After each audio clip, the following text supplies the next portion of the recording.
भारत माता की। भारत माता की। भारत माता की। नमस्कार।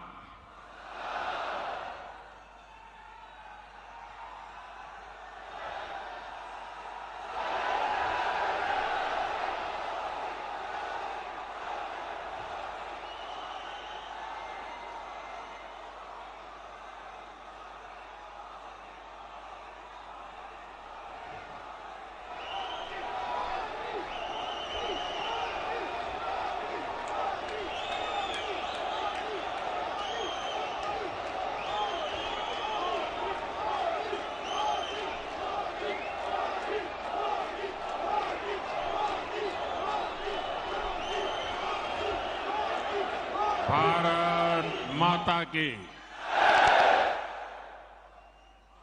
मध्य प्रदेश की धरती भाजपा को दुनिया का सबसे बड़ा राजनीतिक दल बनाने में इस धरती की बहुत बड़ी भूमिका है।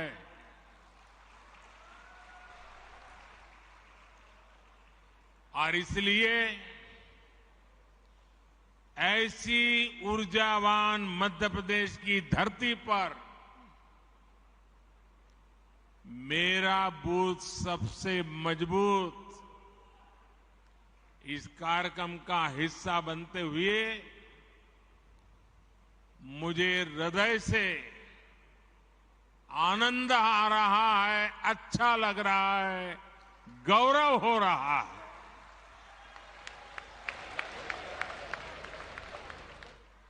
अभी कुछ ही देर पहले ही मुझे देश के 6 राज्यों को जोड़ने वाली 5 वंदे भारत ट्रेनों को एक साथ हरी झंडी दिखाने का अवसर भी मिला है।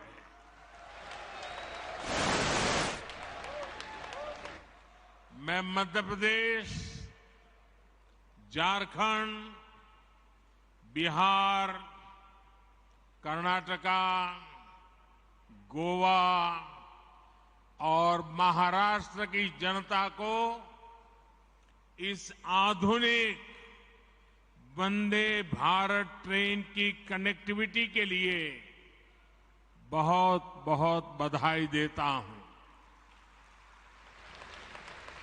और इसमें मैं एमपी को भी विशेष बधाई दूंगा, क्योंकि आज एक साथ 2 वंदे भारत ट्रेनें ये मेरे मध्य प्रदेश के भाई बहनों को मिली है।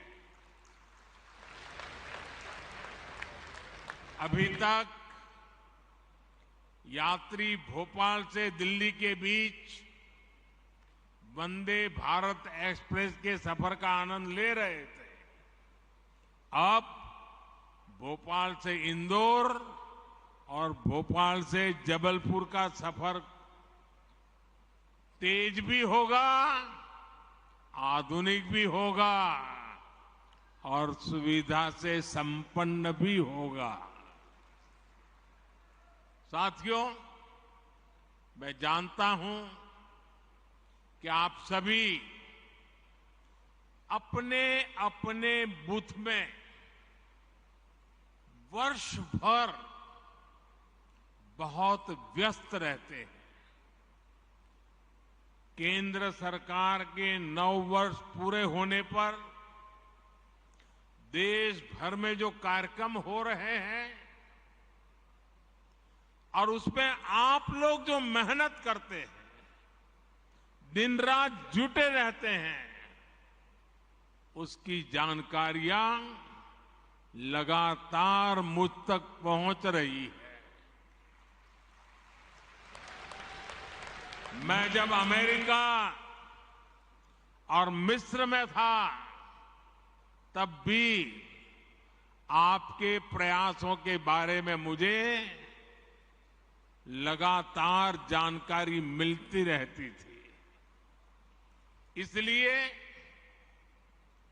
वहां से आने के बाद सबसे पहले आप सभी से मिलना ये मेरे लिए ज्यादा सुखद है, ज्यादा आनंददायक है। भारत माता की साथियों, भाजपा की सबसे बड़ी ताकत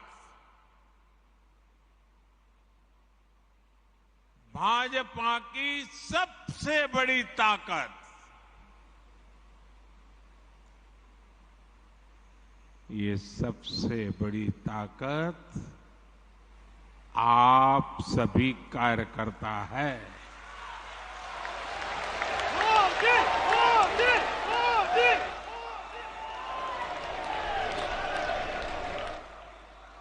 और मैं नड्डा जी का, केंद्रीय भारतीय जनता पार्टी के नेतृत्व का,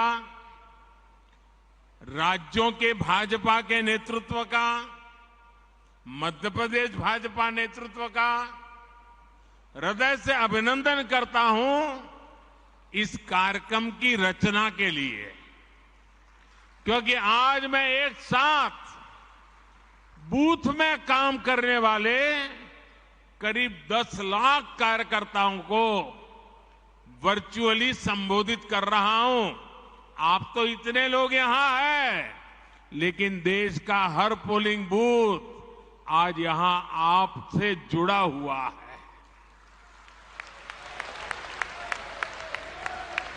शायद किसी भी राजनीतिक दल के इतिहास में ग्रास रूट लेवल पर ऑर्गेनाइज वे में इतना बड़ा कार्यक्रम कभी नहीं हुआ होगा। इतना बड़ा कार्यक्रम आज हो रहा है। एक और बात मैं गर्व से आज कहना चाहता हूं, मुख्यमंत्रियों की मीटिंग होना, पार्टी के अध्यक्षों की मीटिंग होना, महासचिवों की मीटिंग होना, प्रदेश कार्य समितियों की मीटिंग होना, जिला कार्य समिति, मंडल कार्य समिति होना, ये तो शायद लंबे अरसे से चल रहा है, होता भी है, लेकिन सिर्फ और सिर्फ बूथ का नेतृत्व करने वाले लोगों का सम्मेलन इतिहास में पहली बार होता होगा।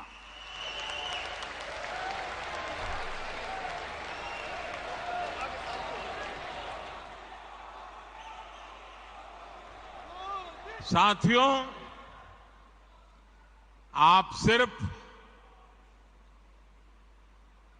बीजेपी ही नहीं, आप सब सिर्फ दल ही नहीं, देश के संकल्पों की सिद्धि के भी मजबूत सिपाही है।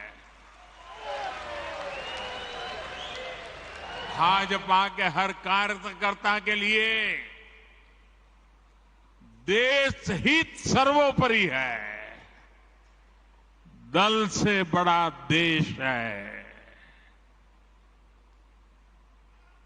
जहां दल से बड़ा देश हो, ऐसे कर्मठ कार्यकर्ताओं से बात करने के का मेरे लिए भी एक मंगल अवसर है। मैं भी बहुत उत्सुक हूं। मुझे नड्डा जी ने बताया कि मोदी जी आज भाषण तो बाद में, आज कुछ सवाल जवाब हो जाए।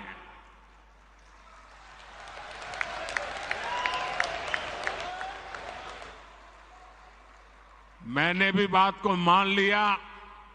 आइए बातचीत का सिलसिला शुरू करते हैं।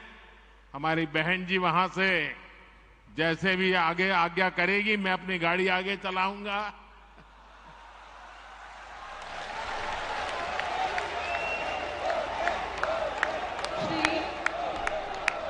पटेल, दमोह, मध्य प्रदेश।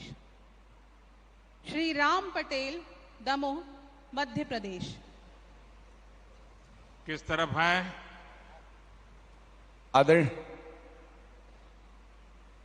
हाँ, बताइए बताइए। आदरणीय मोदी, दिख रहा है, मैं स्क्रीन पे देख रहा हूं, आपको बताइए। आदरणीय मोदी जी प्रणाम।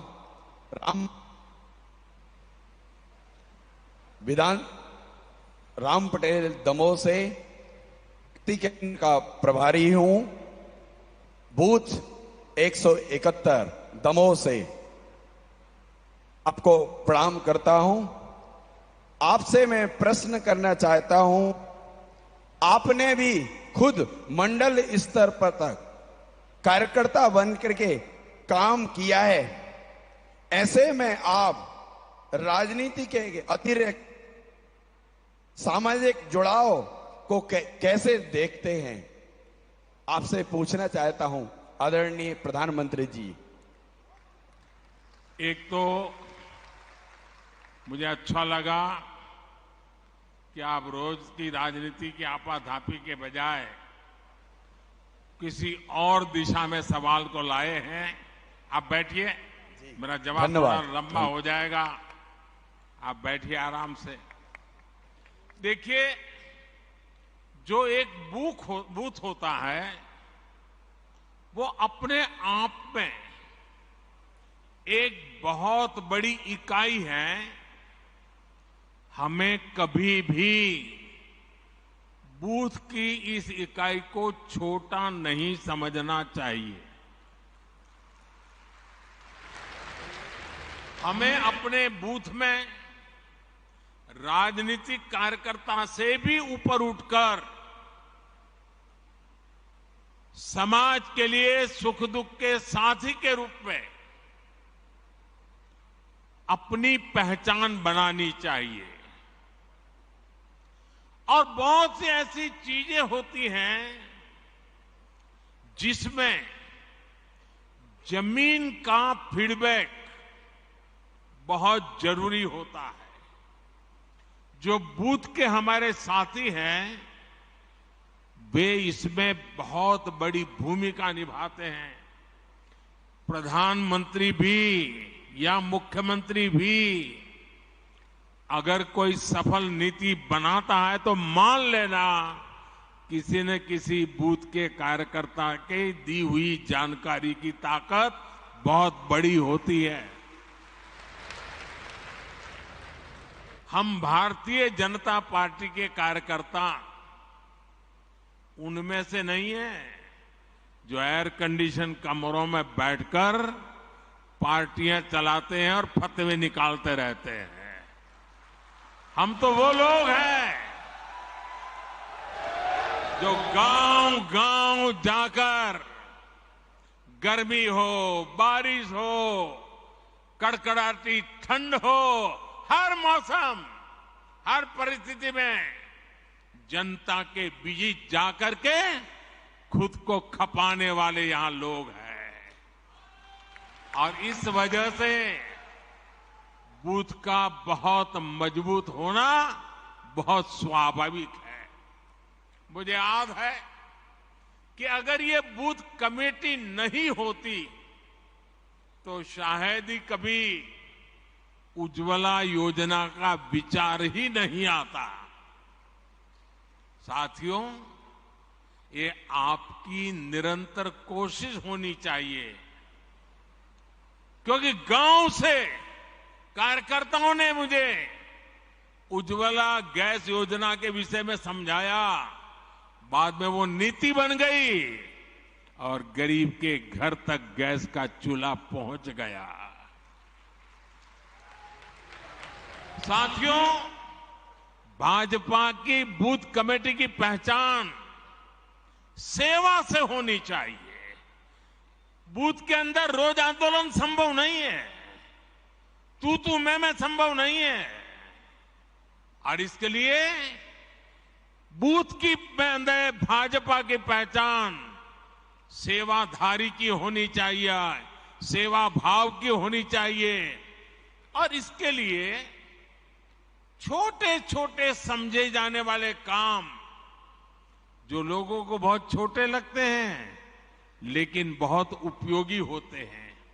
अब जैसे गांव में कहीं न कहीं तो आपको बैठने की वो जगह होगी, किसी पेड़ के नीचे बैठते होंगे, किसी चाय के ठेले के पास जाके बैठते होंगे।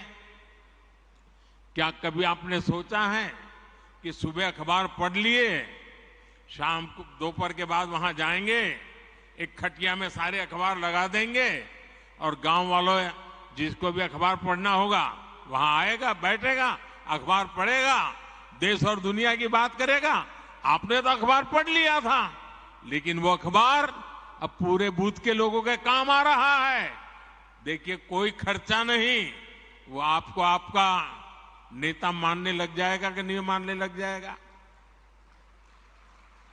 कभी कभी हम अखबार में एडवर्टाइजमेंट देखते हैं, भारत सरकार की एडवर्टाइजमेंट आती है, राज्य सरकार की एडवर्टाइजमेंट आती है, अपने पार्टी के नेताओं की तस्वीर उसमें होती है। क्या हम एक नियम बना सकते हैं कि अपने बूथ के अंदर एक जगह फिक्स करें और अखबार में जो एडवर्टाइजमेंट आई है उसको उस दिन काट करके उसको एक बड़ा बोर्ड बना करके वहां लटका दें। आपके बूथ के लोगों को पता चल जाएगा कि भाई आज की खबर कहां है, उस पेड़ के नीचे वो लटकता है ना, चलो वहां चले जाते हैं, देख लेते हैं। बहुत बड़ी ताकत बन जाती है। एक छोटा सा ब्लैक बोर्ड बना सकते हैं बूथ के अंदर। आप हर दिन एक कार्यकर्ता को जिम्मेवारी दो, आज भाजपा की जो अच्छी खबरें हैं, देश की अच्छी खबरें हैं, वो ब्लैक बोर्ड में देख लीजिए। बूथ के लोग आएंगे, जाएंगे, जरूर पढ़ेंगे। मैंने एक कार्यकर्ता देखा, वो फर्स्ट एड बॉक्स अपने यहां रखता था। वो फर्स्ट एड बॉक्स के कारण उस इलाके के सारे लोग उसके घर आते जाते रहते थे। इससे गांव के लोगों में विश्वास बढ़ेगा कि अगर कोई समस्या हुई, कोई उपचार करवाना है, तो वो भाजपा के अपने भाई है ना, उसके घर में फर्स्ट एड बॉक्स है, चलो भाई पहुंच जाते हैं। घर में किसी की बीमारी है, थर्मोमीटर चाहिए, चलो उसके यहां से ले आते हैं। घर में कोई तकलीफ है, चलिए गर्म पानी की थैली चाहिए, चलिए उनके यहां मिल जाएगी, मांग करके ले आते हैं। आप एक सामाजिक नेता बन जाएंगे। देखिए, बूथ के अंदर संघर्ष की जरूरत नहीं होती है, सेवा ही एकमात्र माध्यम होता है। आप अपने अखबार, जैसा मैंने कहा, पढ़ने की व्यवस्था पर जोर दें। कुछ अपने मैगजीन होते हैं, कमल संदेश है, और भी हमारी पार्टी के कई अखबार निकलते हैं। जैसे मैं गुजरात में था, वहां मनोगत नाम का अखबार निकलता था। ये मैगजीन जो आता है, हमने तय करना चाहिए कि भाई चलिए मंडे को ये मैगजीन इस घर में देंगे, फिर दूसरे दिन सुबह जाके मांगेंगे, कल आपने पढ़ लिया होगा, ले लेंगे, दूसरे दिन दूसरे के घर देंगे, फिर 24 घंटे के बाद जाएंगे, फिर वहां से ले लेंगे। हमारा एक कमल संदेश होगा, हमारा एक मैगजीन होगा, तय करेंगे। अगला आने तक घर घर वो घूमता रहेगा, 30-40 घरों में जाएगा, फिर वापस आएगा। आप खुद तो अपने लिए खर्चा करते हैं, पढ़ते हैं, लेकिन वही अगर आप मोहल्ले में पहुंचा देंगे तो फायदा होगा। अब देखिए, गांव में खेती के समय यूरिया खरीदने के लिए गांव वाले निकलते हैं। हर कोई अलग अलग जाता है, हर कोई न कोई व्हीकल करके उठा करके ले आता है। मान लीजिए आपने गांव वालों को इकट्ठा कर दिया, उनका एक व्हाट्सएप ग्रुप बना दिया और आपने उनको कहा, अच्छा भाई देखिए, बताओ किसको कितना यूरिया चाहिए, चलिए 2-4 लोग मेरे साथ, और हम सब मिलकर के पूरा गांव का यूरिया एक ही व्हीकल में ले आए, तो किराया कम हो जाएगा, गांव के लोगों का पैसा बच जाएगा। वो आपको तारीफ करेंगे कि नहीं करेंगे? आपका गौरवगान करेंगे कि नहीं करेंगे? आपका कोई खर्चा हुआ क्या? नहीं हुआ। ऐसे छोटे छोटे काम हमने देखा है कि गांव हो या शहर, अगर कुछ करने की भावना सब में ही होती है, पर अक्सर माध्यम नहीं होता है। लेकिन जैसे ही कोई व्यक्ति माध्यम बन जाता है, नेतृत्व करने लग जाता है, तो सेवा भाव वाले लोग उसके साथ जुड़ ही जाते हैं भैया। अगर कोई व्यक्ति घर घर जाकर कहता है कि कोई पुरानी किताब है तो मुझे दे दीजिए, आप देखेंगे हर घर से बच्चे आकर खुद अपनी किताब आपको पुरानी दे देंगे। आप जरा घर में उस किताबों को ठीक कर ले बूथ के कार्यकर्ता, और फिर जो गरीब बच्चे हैं उनमें वो किताब बांट दे अपने बूथ में। हर गरीब परिवार के पास किताब पहुंच जाएगी। आप उनको लगेगा अरे मेरे बच्चे पढ़ाई करें, इसकी वो चिंता कर रहा है। जब मैं गुजरात में मुख्यमंत्री था, मणिनगर मेरा विधानसभा क्षेत्र था, तो मैंने आंगनवाड़ी की चिंता करना काम अपने जिम्मे लिया। अपने कार्यकर्ताओं को तैयार किया, भाई आपको आंगनवाड़ी में चक्कर काटना है और क्या करना है, किसी न किसी नए साथी को ले जाओ। अगर खजूर की सीजन है, आंगनवाड़ी में जाकर हर एक बच्चे को 2-2 खजूर खिला दो। अगर बेर की सीजन है, आंगनवाड़ी के बच्चों को जाकर के 2-2 बेर खिला दो। अगर कोई अच्छी टॉफी आ गई है, 2-2 टॉफी जाके, न्यूट्रिशन का प्रॉब्लम भी सॉल्व होगा, उन गरीब परिवारों से भी दोस्ती बन जाएगी। और इस इलाके में कोई जाने या न जाने आप निकलेंगे, हर बच्चा आपको जानता होगा। ये एक बहुत बड़ी ताकत बन जाती है साथियों। इस ताकत पर हमें जोर देना चाहिए, और ये जितना करेंगे, हमें गांव गांव में, शहर में, कस्बे में जाकर इस तरह से काम करते रहना चाहिए। तब जाकर के हमारे बूथ की ताकत बनती है। जब आप जनता से जुड़े ऐसे छोटे छोटे काम करोगे, तो मुझे पक्का विश्वास है पूरे बूथ में कोई परिवार ऐसा नहीं होगा जो आपसे दूरी करेगा, वो आपसे नहीं जुड़ेगा। आपकी पहचान एक भाजपा के कार्यकर्ता से आगे बढ़कर एक समाज सेवक की तरह बने, इसके लिए बूथ के अंदर लगातार काम करना चाहिए। और यहां से आप बूथों में जाने वाले हो, अलग अलग बूथ में रहने वाले हो, वहां जरूर जाकर के इन चीजों का प्रयोग कीजिए। आप देखना, आपकी तरफ देखने का, आपके बूथ के कार्यकर्ताओं की तरफ देखने का पूरा दृष्टिकोण बदल जाएगा। आइए, कुछ और साथी भी पूछना चाहते हैं, अगले सवाल पर चलते हैं। अगला प्रश्न Shri Salla Ramakrishnan, Andhra Pradesh. Good morning sir, my name is Salla Ramakrishna, Araku parliament district. कहां से बोल रहे हैं भाई? हाँ, दिखाई दिया। हाँ, बोलिए। नमस्ते। हाँ, my name is Salla Ramakrishna sir, screen पे आपको देख अरकू रहा हूं। Parliament district. एक आराम से फिर से बताइए, जरा आराम से सवाल बताइए।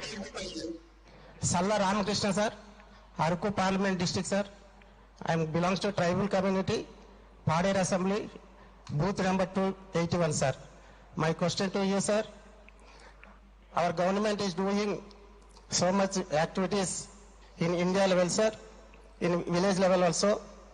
As worker as a BJP, I want to ask how to go to the field to contribute in this process sir. बैठिए। आप काम तो कर ही रहे, कहीं ज्यादा काम करने के लिए कह रहे हैं।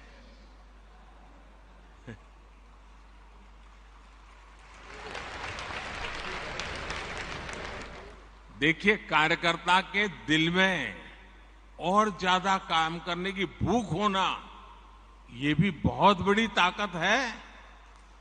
आंध्र गारू को मेरा अभिनंदन। देखिए, 2047 में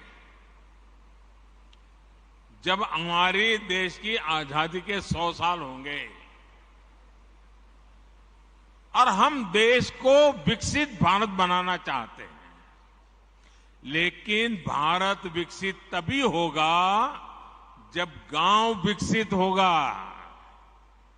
और इसलिए हर गांव का संकल्प बनना चाहिए कि 2047 के पहले हमें अपना कार्य क्षेत्र गांव होगा, पंचायत होगी, नगर होगा, महानगर होगा, हमें उसे भी डेवलप बनाना है, समस्याओं से मुक्त करना है।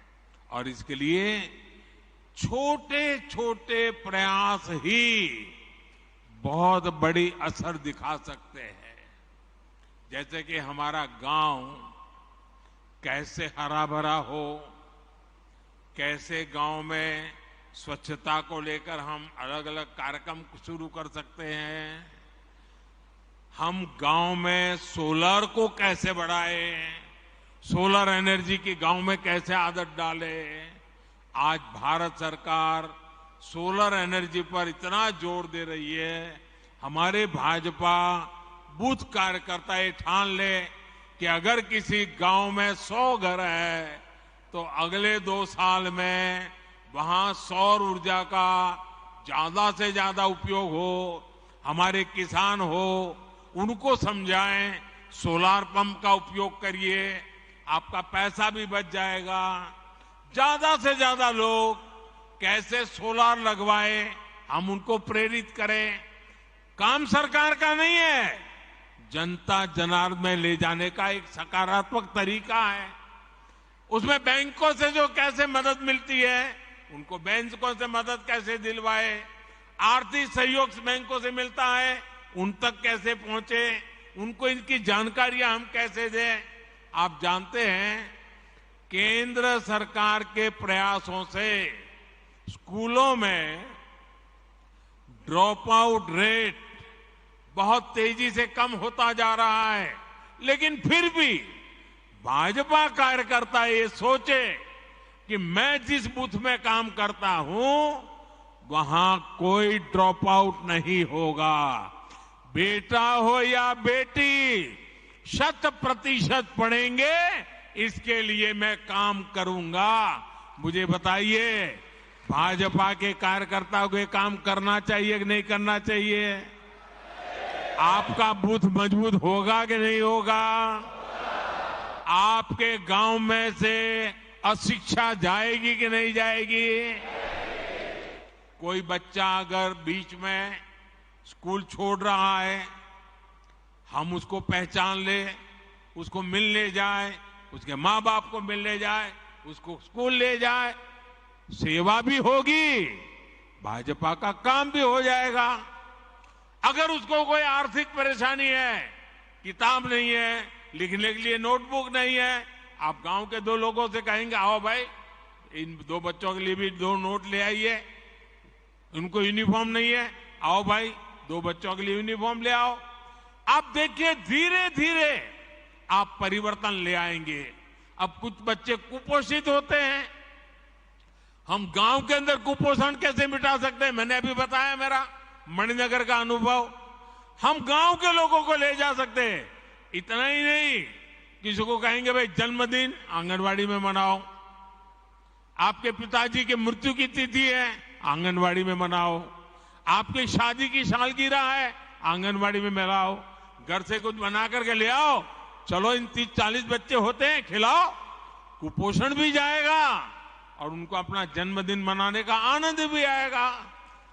मैं मानता हूं कि हमने ऐसे तरीके ढूंढने चाहिए।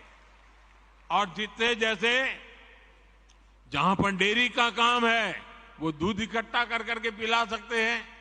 मैं समझता हूं कि यही तरीके होते हैं जिन तरीकों से हम बहुत तेजी से आगे बढ़ सकते हैं। और मैं मानता हूं इसका आदत लोगों को भी लगेगा, ऐसा नहीं है कि नहीं लगेगा। और इसलिए मेरा आग्रह है कि हम इन बातों को ज्यादा महत्व दें। अपने गांव के अंदर इसी प्रकार के काम को, अब जैसे अंकुरित मूंग होता है, अंकुरित चना होता है, अपने घर में करें 100 ग्राम, इतना अंकुरित हो जाएगा। आपने वहां बांट दिया आंगनवाड़ी में, आंगनवाड़ी के बच्चों का कुपोषण से लड़ाई लड़ने की ताकत आएगी, पोषण बढ़ेगा। देखिए, सरकार की योजनाओं से ज्यादा समाज की शक्ति जुड़ जाती है तो निश्चित परिणाम अवश्य मिलते हैं। और हम चाहते हैं कि 2047 भारत को विकसित बनाना है, तो ऐसी हर छोटी चीजों को, हर समस्या से हमें मुक्ति लेना नहीं है। वो और मुक्ति हम लाएंगे तो हम परिणाम लाएंगे। आप जानते हैं कि देश में नई नेशनल एजुकेशन पॉलिसी बनी है। उसमें एक बात कही गई है कि बच्चों को प्रैक्टिकल नॉलेज, पढ़ाना कम, सीखना ज्यादा, टीचिंग नहीं लर्निंग।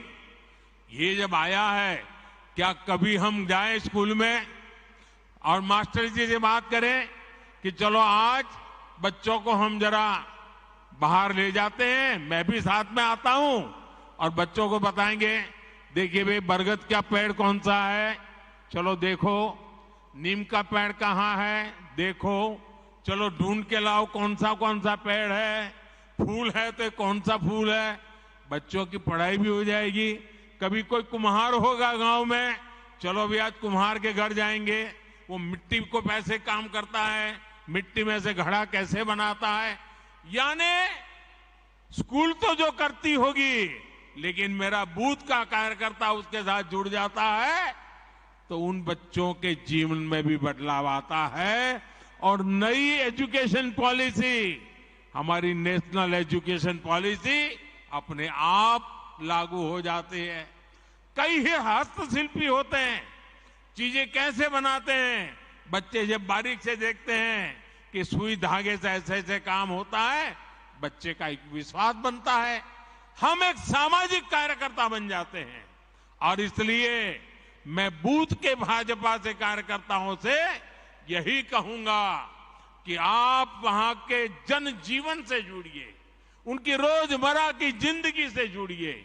उनकी रोजमर्रा की जिंदगी में राजनीति नहीं होती है, उनकी रोजमर्रा की जिंदगी में आगे बढ़ने का इरादा होता है। उस आगे बढ़ने के इरादे को पहचानिए और अपने आप को उसके साथ जोड़िए, वो आपके साथ जुड़ जाएगा। आपका बूथ मजबूत बनने से कोई रोक नहीं सकता है और इसके लिए हमने आगे बढ़ना चाहिए। आइए अगले सवाल की तरफ चलते हैं। अगले प्रश्न के लिए हमारे बीच श्री रिपू सिंह बिहार से।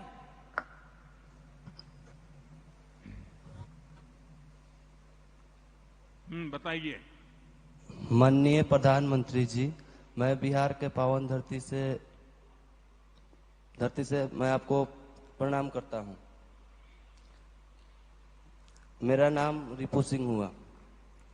कहाँ से हैं आप? जी, कहाँ से हैं? मैं मोतिहारी जिला से हूं। बताइए। मेरा प्रश्न यह है कि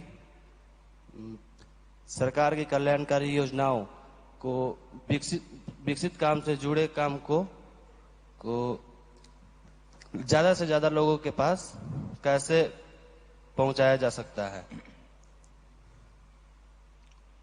बैठिए, मैं बताता हूं। कुछ बातें तो मेरी अभी मैं बता रहा था तब निकली थी। देखिए, ये काम हमारे कार्यकर्ता बेहतरीन तरीके से करते आ रहे हैं, लेकिन फिर भी हमें इसमें और अधिक ध्यान देने की जरूरत है। हमारा लक्ष्य सिर्फ किसी एक योजना का लाभ देना भर नहीं है, बल्कि हमारा लक्ष्य सैचुरेशन का है, 100% कवरेज का है। हर सुविधा का लाभ जिसका वो हकदार है, उनको 100% हमें पहुंचाना है। जैसे गांव में बहुत से लोगों को पीएम आवास योजना से अपना घर मिला होगा। ये अपना घर उनको मिला है तो अब जब घर मिल गया है तो ये देखना कि जो लोग इन घरों में रहते हैं उन्हें मुद्रा योजना का भी लाभ मिल सकता है क्या वो अपना कोई व्यापार धंधा करना चाहते हैं, अगर कोई दुकान खोलना चाहते हैं, कोई कारोबार करना चाहते हैं, क्या उनको जाकर के योजना की बात बता सकते हैं? घर मिल गया है तो उसका विश्वास बन गया है, घर उसकी मालिका है तो बैंक से पैसा मिल सकता है और बैंक में जाएगा, आप उसकी मदद करेंगे तो उसको जो भी मदद मिलेगी वो अपना कोई कारोबार शुरू करेगा। अगर उससे पूछिए भाई आपको आयुष्मान कार्ड मिला है क्या, गरीब परिवार को 5 लाख रुपए तक की बीमारी के समय मदद मोदी जी के यहां से आती है, ये बता करके उसको कार्ड दिखाइए और उसको बताइए देखिए अपने गांव के फलाने को ये लाभ मिला है, ढिकने को मिला है, पड़ोस वाले गांव को उसको मिला है, तो उसका विश्वास बढ़ेगा। वो पहले बीमारी छिपाता था, छिपाएगा नहीं। ये सारे काम, ये सारी चीजें देखने का काम भाजपा के बूथ कार्यकर्ता एक दायित्व समझकर अगर उसको करता है तो मैं समझता हूं कि सरकार की योजनाओं का सही लोगों को सही समय पे पूरा लाभ मिल सकता है। हमें ध्यान रखना चाहिए कि हमको गरीब को मुसीबत से मुक्त करना है। आप गांव के लोगों को सरकार की योजना के बारे में जानकारी देने के लिए सोशल मीडिया पर अपने गांव का बूथ का ग्रुप बना सकते हैं। आप नमो ऐप पर अनेक योजनाओं की जानकारी उनको दे सकते हैं। आपको देखना चाहिए आपके बूथ के लोग आपके एमपी के साथ सोशल मीडिया में जुड़े हैं, आपके एमएलए के साथ जुड़े हैं, आपके प्रदेश अध्यक्ष राष्ट्रीय अध्यक्ष उनके साथ जुड़े हैं, नमो ऐप के साथ जुड़े हैं। इनको आपने जोड़ना चाहिए, इनको सिखाना चाहिए, इससे उनको सभी योजनाओं का पता चलेगा और ये सारी बातें उनकी स्थानीय भाषा में होती है, अंग्रेजी जानने की जरूरत नहीं पड़ती है। जिस भाषा में लोग समझते हैं उस भाषा में आप जानकारी उनको पहुंचा सकते हैं। जब लोग मिले तो आप बताइए कि उस पर चर्चा कीजिए, उनसे बातें कीजिए। साथियों, एक चीज और मैं बीजेपी के हर कार्यकर्ताओं को कहना चाहता हूं, जब हम अपनी एक बात को तुलनात्मक तरीके से कहते हैं तो सामान्य मानवी को ज्यादा समझ आता है और इसके लिए हमें अध्ययन करना चाहिए। हमने अपने मोबाइल में लिख करके रखना चाहिए, अपनी डायरी में लिख करके रखना है। जब हम गैस कनेक्शन की बात करते हैं तो याद दिलाते हैं कि पहले इसी के लिए गैस कनेक्शन के लिए कहां कहां चक्कर काटना पड़ता था, किसकी सिफारिश लानी पड़ती थी, कितना भ्रष्टाचार करना पड़ता था। ये मोदी जी आए तब से सारा गया और आपको पहुंच रहा है। जब ये याद कराओगे ना तब उनको अपना काम की कीमत समझ में आएगी और इसका फर्क पड़ता है। आज देखिए उज्ज्वला योजना की वजह से गैस कनेक्शन मिलना कितना आसान हो गया है, उनको कितना लाभ हो गया है। तो हम जब कोई भी बात तुलना के साथ समझाते हैं तो वो लोगों को ज्यादा याद रहता है। आप देख रहे हैं कि आज हर घर जल योजना के तहत कितना बड़ा काम हो रहा है। नल से जल 2019 के बाद जब से ये योजना शुरू हुई है तब से 9 करोड़, ये याद रखना चाहिए आपने, 9 करोड़ नए घरों में नल से जल पहुंचने लगा है। मुझे मध्य प्रदेश के ही लोग बताते हैं कि यहाँ ऐसे गांव में लोग अपनी बेटियों को शादी नहीं करते थे क्योंकि पानी की समस्याएं थी। आज हमने उन समस्याओं का समाधान किया है। आज जब गांव में नल से जल पहुंचने लगा है तो वहां जो बच्चे कंवारे रह जाते थे ना, उनकी शादी होने लगी है। इसलिए जब हम पुरानी परिस्थितियों से तुलना करके अपनी बात करते हैं तो इसका एक बहुत बड़ा अलग ही प्रभाव पड़ता है। आइए, और मुझे विश्वास है कि हम इन बातों को ठीक से करेंगे। अब एक अगले सवाल की तरफ चलते हैं।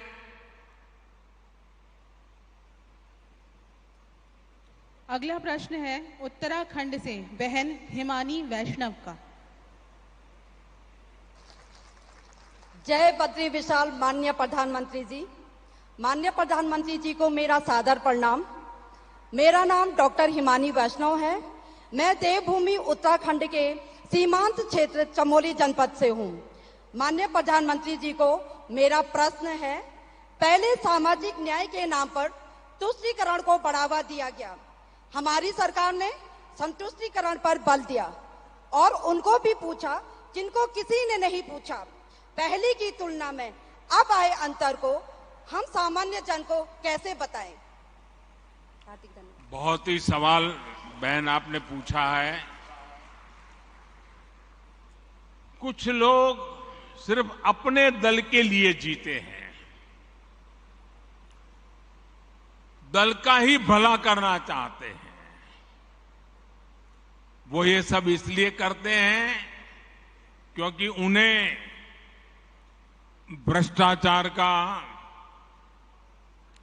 कमीशन का, मलाई खाने का, कटमनी का हिस्सा मिलता है।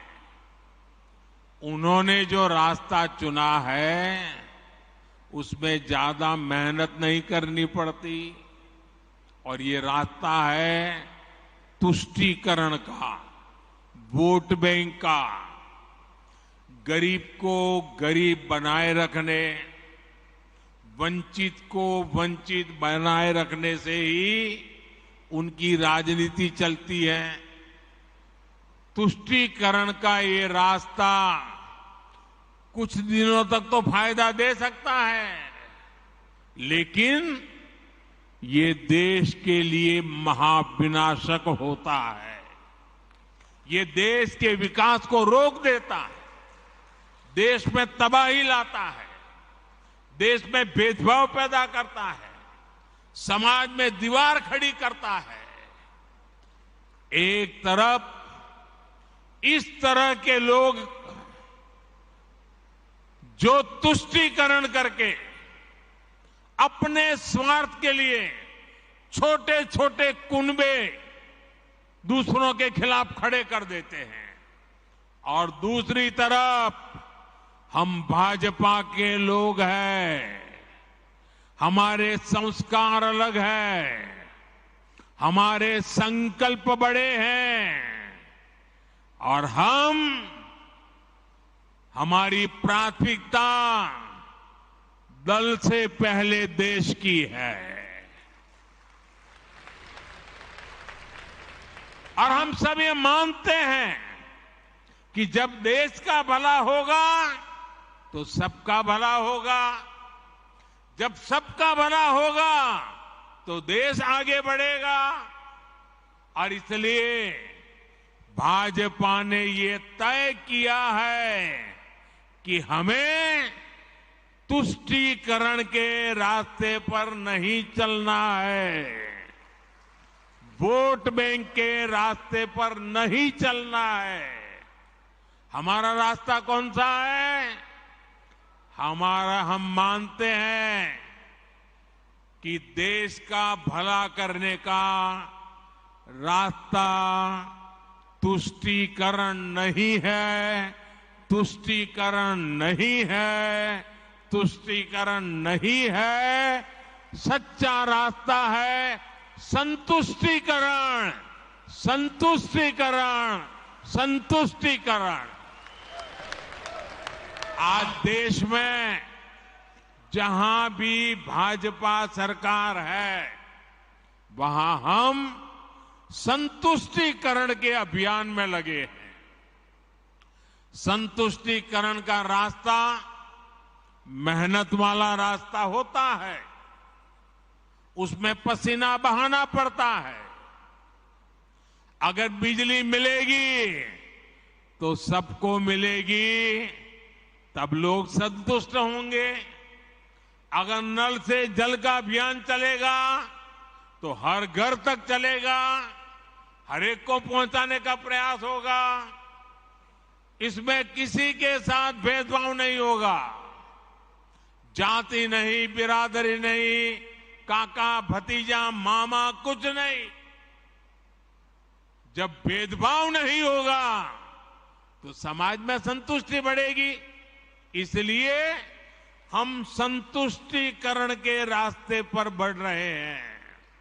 साथियों, हमने देखा है कि कैसे तुष्टीकरण वाली गंदी सोच ने कुछ राज्यों के बीच में लोगों के बीच खाई पैदा कर दी।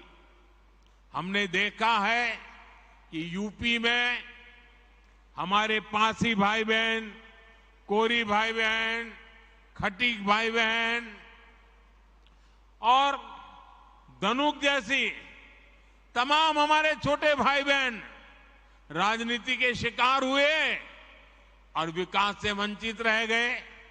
उधर हम बिहार में देखें तो कोई दलित, कोई महादलित, और उसमें भी नई राजनीति और समाज को बांट दिया। इसकी वजह से एक वर्ग दूसरे वर्ग को आशंका से देखने लगा। कुछ जातियों पर विशेष ध्यान और कुछ जातियों की उपेक्षा। अगर हम दक्षिण भारत की तरफ देखें, वहां भी कभी कभी राजनेताओं ने ऐसे कई समाजों को बर्बाद करके रखा है, भेदभाव को बढ़ाया है। अब जैसे मैंने सुना है केरल में अड़ियन, काट्टूनायकन, कोचुवेलान, मालासार, तेन कुरुम्बन, जेनु कुरुम्बन, वेट्टा कुरुमन, मलय पंडारम, ये जातियों को विकास के रकम में पीछे छोड़ दिया गया। कुछ ही लोगों को मलाई मिलती गई। उसी तरफ अगर आप कर्नाटका में जाएंगे तो मलाई कुड़ी, पल्यान, शोलगा, विटोलिया, कोतवालिया, बारोडिया, उनकी भी उपेक्षा हुई।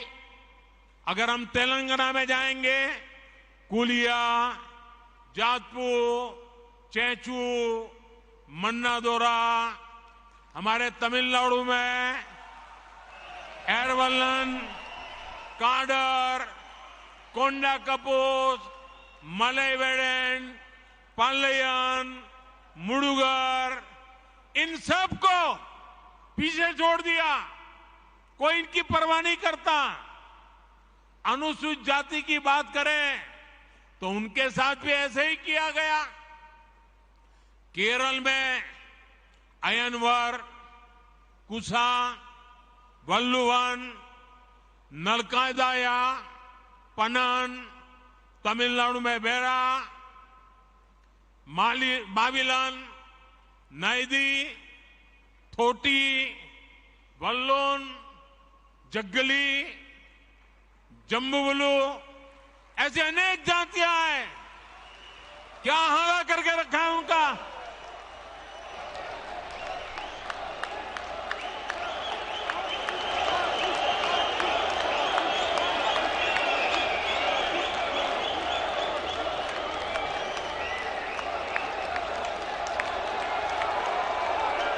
मेरे पास लंबी लिस्ट है।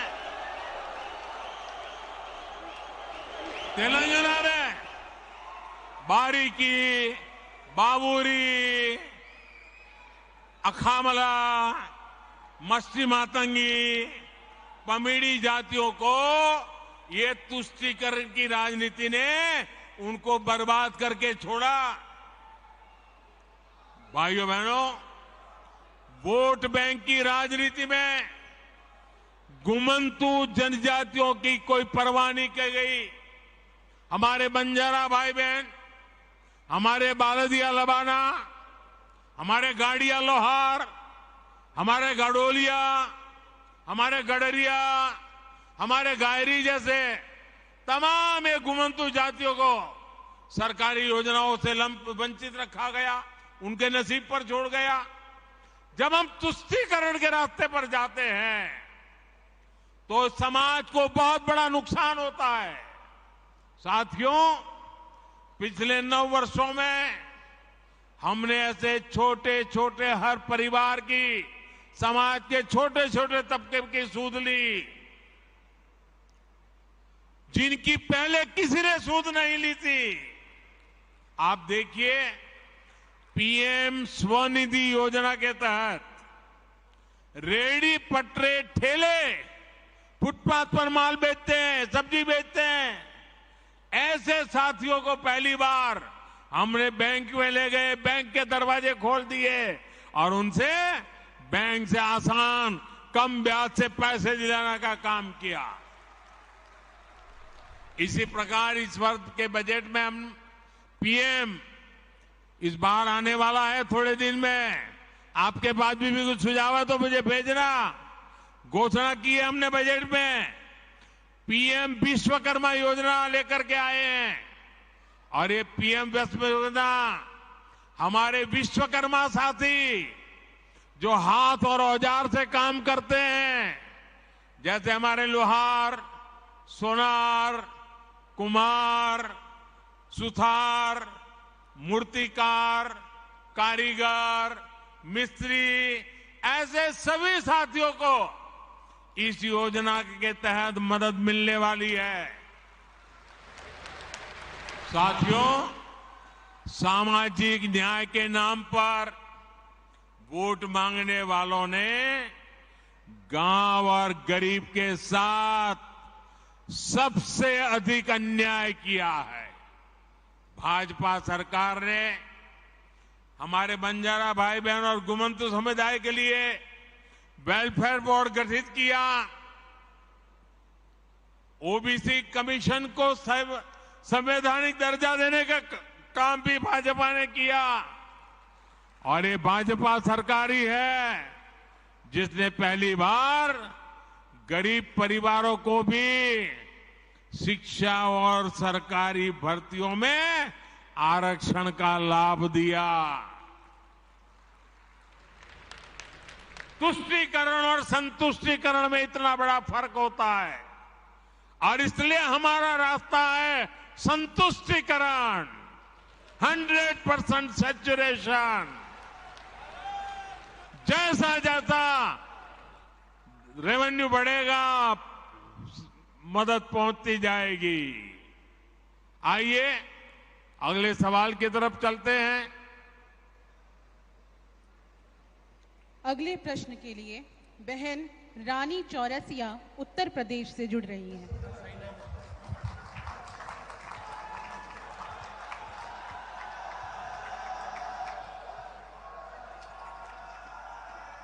जय जय शीतला माता की।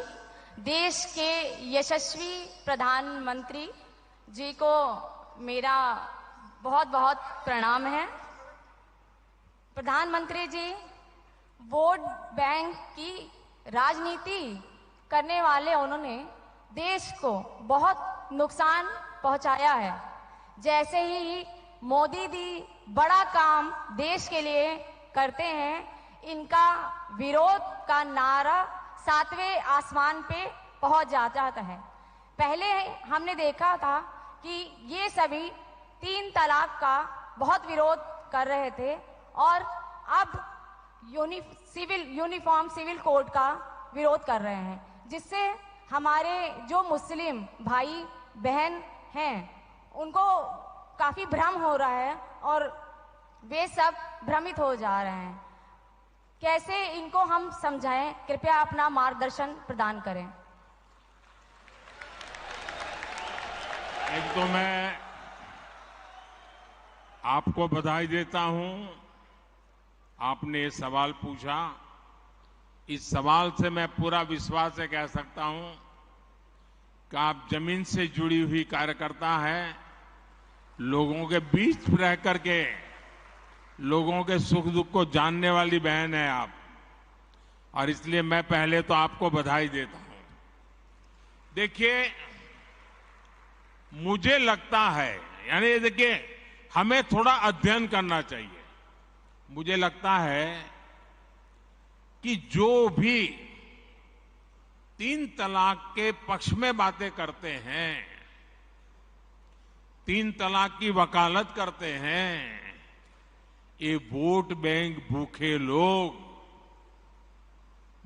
मुस्लिम बेटियों के साथ बहुत बड़ा अन्याय कर रहे हैं।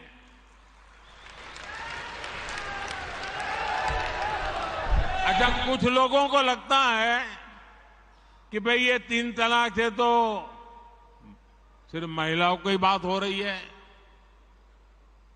3 तलाक से जो नुकसान होता है ना, वो सिर्फ बेटियों को होता है ऐसा नहीं है, उसका दायरा उससे भी बड़ा है।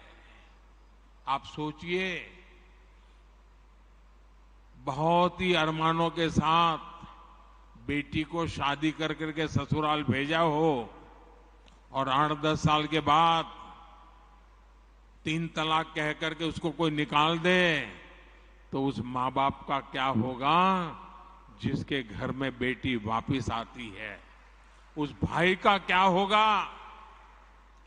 वो भाई, पिता, सब उस बेटी की चिंता में इतने दुखी हो जाते हैं। इसलिए 3 तलाक से सिर्फ बेटियों को ही अन्याय होता है इतना नहीं, पूरे परिवार तबाह हो जाते हैं, माता, पिता, भाई सब दुखी हो जाते हैं। और देखिए, दुनिया के अनेक मुस्लिम बहुल्य देश, इसका इस्लाम से संबंध होता तो दुनिया का कोई मुस्लिम देश 3 तलाक खत्म नहीं करता। मुस्लिम बहुल्य देश जहां पूरी तरह इस्लाम राज्य है, वहां भी 3 तलाक बंद कर दिया है। मैं परसों इजिप्ट में था, मिस्र में था। मिस्र में, इजिप्ट में 90% से ज्यादा सुन्नी मुसलमान समाज है, और इजिप्ट में आज से 80-90 साल पहले 3 तलाक की प्रथा को समाप्त कर दिया। हमसे 90 साल पहले।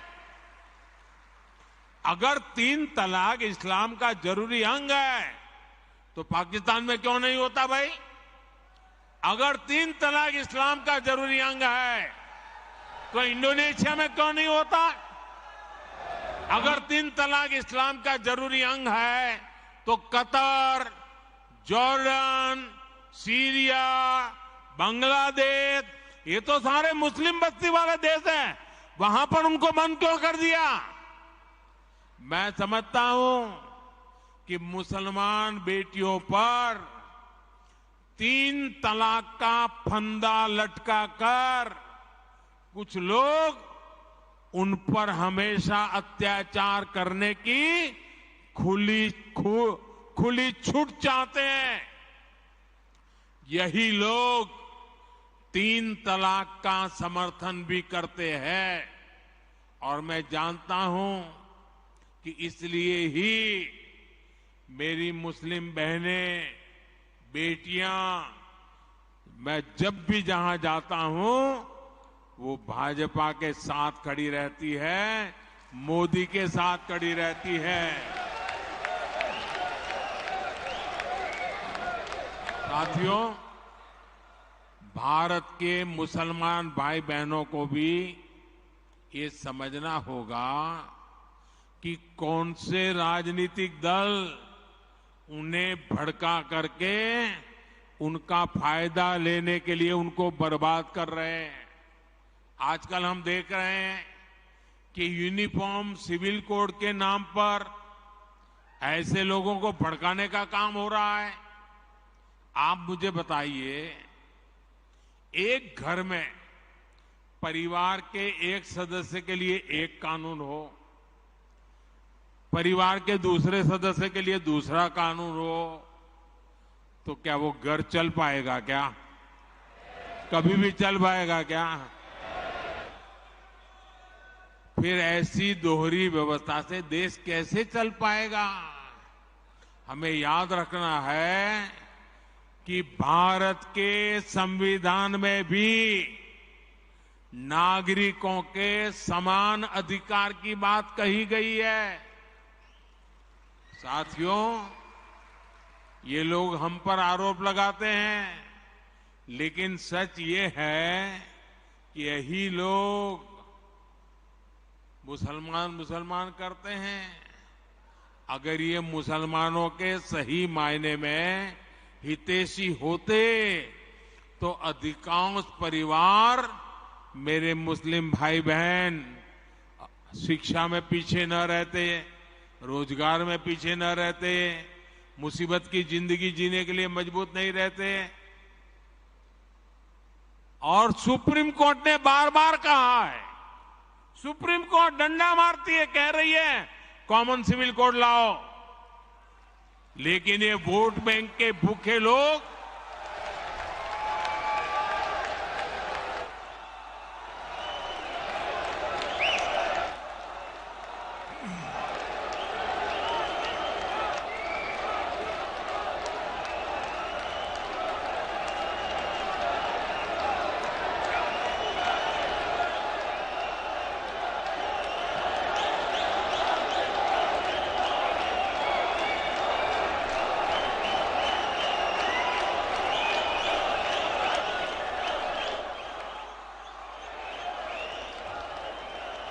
अच्छा, मैं आपको एक और बात बताना चाहता हूं।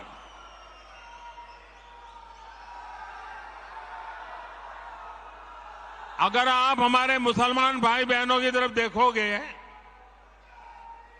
और मैं देखता हूं कि जो हमारे पसमानदा मुसलमान भाई बहन हैं, ये वोट बैंक की राजनीति करने वालों ने हमारे जो पसमानदा मुसलमान भाई बहन हैं, उनका तो जीना भी मुश्किल करके रखा हुआ है।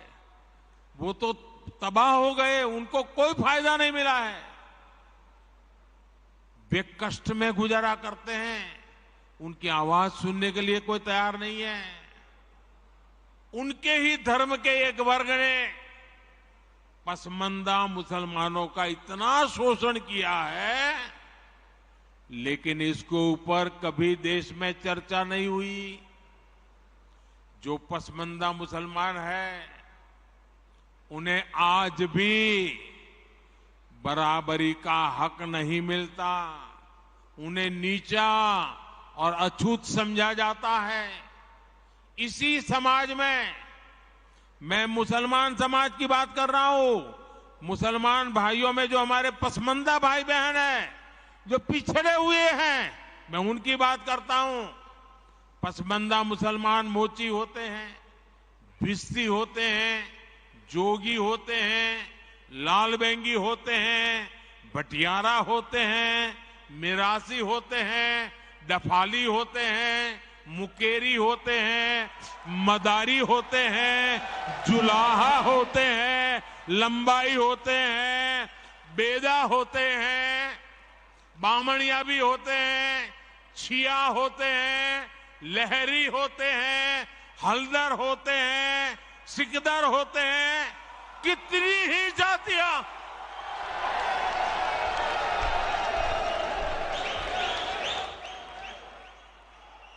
ये सब इतने पिछड़े रहे हैं, इनके साथ इतना भेदभाव हुआ है। भाइयों बहनों, इस भेदभाव का नुकसान उनकी कई पीढ़ियों को भुगतना पड़ा, लेकिन भाजपा देश के हर नागरिक के लिए सबका साथ सबका विकास की भावना से काम कर रही है। आयुष्मान भारत योजना ने उन्हें भी स्वास्थ्य सुविधा का हक दिया है। पीएम आवास योजना के तहत उन्हें भी अपना पक्का घर मिल रहा है। बीजेपी के कार्यकर्ता जब इन तथ्यों और तर्कों के साथ मुसलमान भाई बहनों के पास जाएंगे तो उन्हें ज्यादा बेहतर तरीके से समझाएंगे और उनका भ्रम भी दूर होगा। और इसलिए आपने जो सवाल मुझे बहन जी पूछा है, बड़े विश्वास के साथ जाइए और उनके सुख दुख दूर करने में, उनकी कठिनाइयों को दूर करने में एक कार्यकर्ता के नाते समानता का भाव से आप प्रयास कीजिए। जरूर वो आपकी बात मानेंगे, समझेंगे भी। आइए अगला सवाल पूछते हैं। गुजरात राज्य से हेतल बेन जानी अपना सवाल पूछें।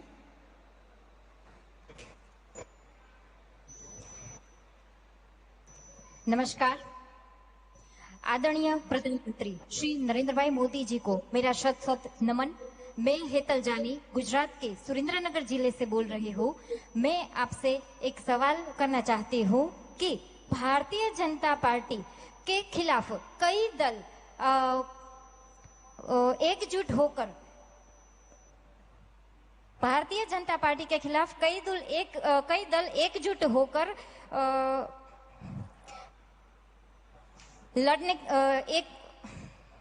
लड़ने की कोशिश कर रहे हैं और अलग अलग सोच वाली और एक दूसरे के खिलाफ लड़ने वाली पार्टियां भी आज एकजुट होकर दिखावा कर रही है, नाटक कर रही है। तो आप इसे कैसे देखते हैं?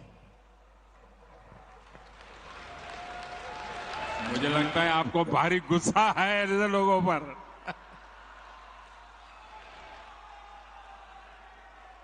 देखिए, ऐसे लोगों पर गुस्सा मत कीजिए, दया कीजिए उन लोगों पर।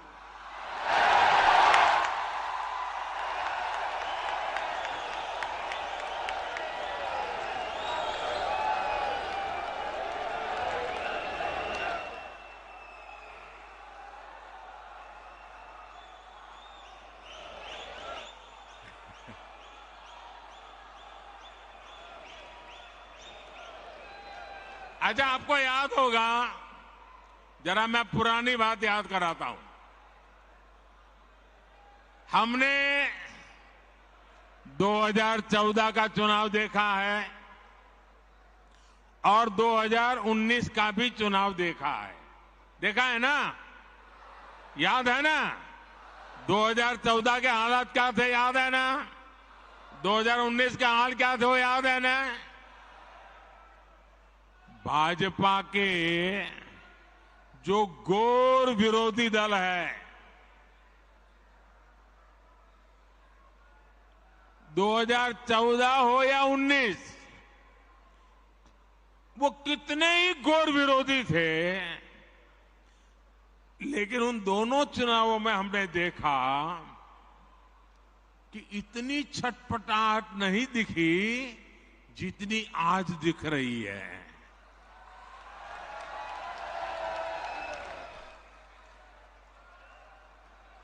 जिन लोगों को कुछ लोग पहले अपना दुश्मन बताते थे, पानी पी पी कर कोसा करते थे, गालियां देते थे, अब उन लोगों को आगे जाकर वो साष्टांग प्रणाम कर रहे हैं, नतमस्तक हो रहे हैं।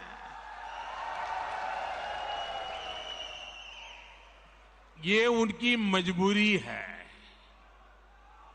ये विपक्षी दलों की हरकतों से, उनकी घबराहट से साफ है कि देश की जनता ने 2024 के चुनाव में भाजपा को वापस लाने का मन बना लिया है।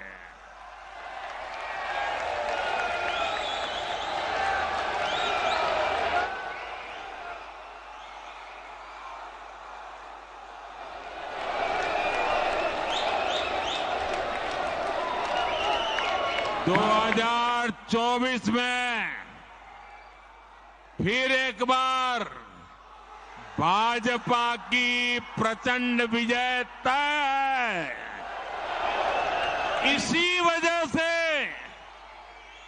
ये सारे विपक्षी दल बौखलाए हुए हैं।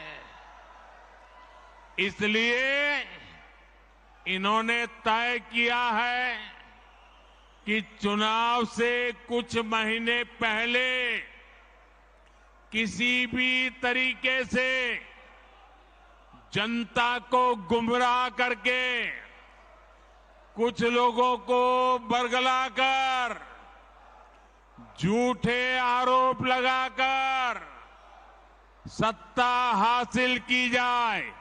आप जरा प्यार से बैठिए भैया। आपका उत्साह जब बूथ में आप जाएंगे वहां उत्साह दिखाना।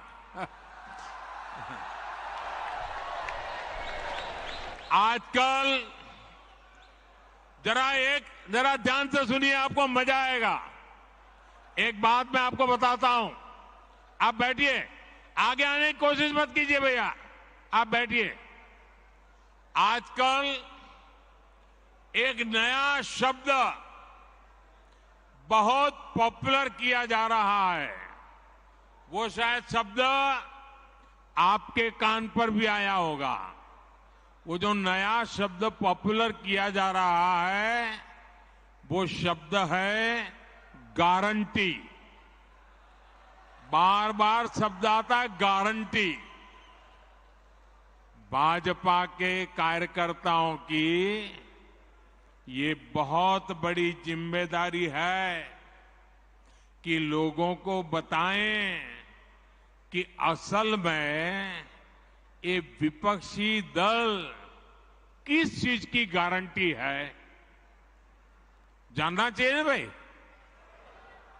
ये विपक्षी सब जो है वो किस चीज की गारंटी है। ये सारे लोग, ये दल गारंटी है भ्रष्टाचार की। ये गारंटी है लाखों करोड़ रुपयों के घोटालों की।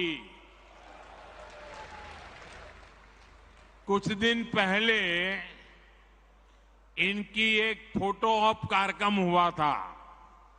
मिलकर के फोटो निकालने का एक कार्यक्रम हुआ था।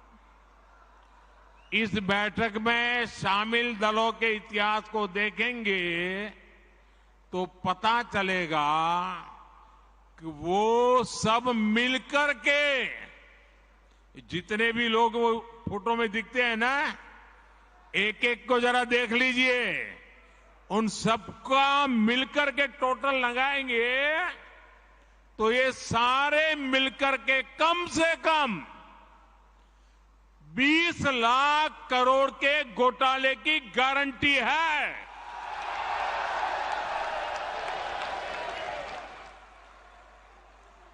और कांग्रेस का घोटाला ही अकेले लाखों करोड़ों का है। 1,86,000 करोड़ का कोयला घोटाला, 1,76,000 करोड़ का 2G घोटाला, 70,000 करोड़ रुपए का कॉमनवेल्थ घोटाला शामिल है, 10,000 करोड़ रुपए का मनरेगा घोटाला, हेलीकॉप्टर से लेकर सबमरीन तक कांग्रेस के घोटाले से कोई ऐसा क्षेत्र नहीं है जो कांग्रेस के घोटाले की हाथ का शिकार न हुआ हो। अब दूसरा देखिए, आरजेडी हजारों करोड़ के घोटाले का आरोप है। चारा घोटाला,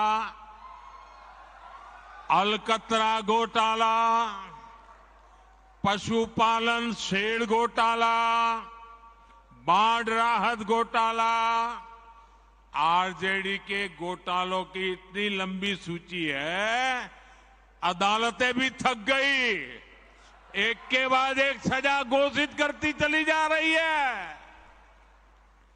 उधर तमिलनाडु में देखिए, डीएमके पर अवैध तरीके से 1.25 लाख करोड़ की संपत्ति बनाने का आरोप, टीएमसी पर भी 23,000 करोड़ रुपए से ज्यादा के घोटाले का आरोप, रोजवेली घोटाला, शारदा घोटाला, शिक्षक भर्ती घोटाला, गो तस्करी घोटाला और कोयला तस्करी घोटाला। बंगाल के लोग ये घोटाला कभी भूल नहीं सकते। अगर मैं एनसीपी की बात करूं तो एनसीपी पर भी करीब करीब 70,000 करोड़ रुपए के घोटालों का आरोप है। महाराष्ट्र स्टेट कोऑपरेटिव बैंक घोटाला, महाराष्ट्र सिंचाई घोटाला, अवैध खनन घोटाला, इनकी लिस्ट भी बहुत लंबी है। इन पार्टियों के घोटालों का मीटर कभी डाउन ही नहीं होता। मैं तो कहूंगा कि बीजेपी के किसी कार्यकर्ता को कोशिश करनी चाहिए कि इन पार्टियों का घोटाला मीटर बनाने की एक बढ़िया, आप में से जो इनोवेटिव हो ना, बढ़िया इनके घोटालों का मीटर बढ़ा दीजिए। हाँ, इन पार्टियों के पास घोटालों का ही अनुभव है, इसलिए अगर कोई गारंटी है इनकी तो एक ही गारंटी है, और वो गारंटी है घोटालों की गारंटी। अब देश को तय करना है, क्या ये घोटालों की गारंटी को देश स्वीकार करेगा? देश स्वीकार करेगा? लेकिन दोस्तों, मैं आपके बीच में से पल करके बड़ा हुआ हूं, आपसे साथ काम करते करते आपने मुझे यहां पहुंचाया है, तो आज मैं भी एक गारंटी देना चाहता हूं। दे दूं? दे दूं? दे दूं? अगर उनकी घोटाले की गारंटी है तो मोदी की भी एक गारंटी है।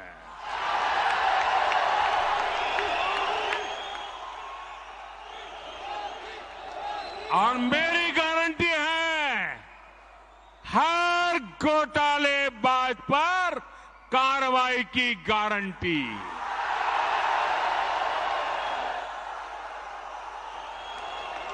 हर चोर लुटेरे पर कार्रवाई की गारंटी। जिसने गरीब को लूटा है, जिसने देश को लूटा है, उसका हिसाब तो हो करके रहेगा।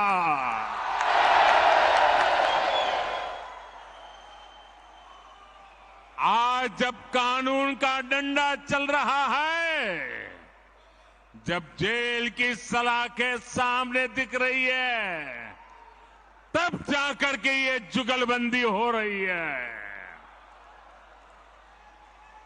इनका कॉमन मिनिमम प्रोग्राम भ्रष्टाचार के विरुद्ध एक्शन से बचने का ही है। भाजपा के बूथ स्तर के कार्यकर्ता इस बात को गांव-गांव तक पहुंचाएंगे तो लोगों को इनकी वास्तविकता का पता चल ही जाएगा।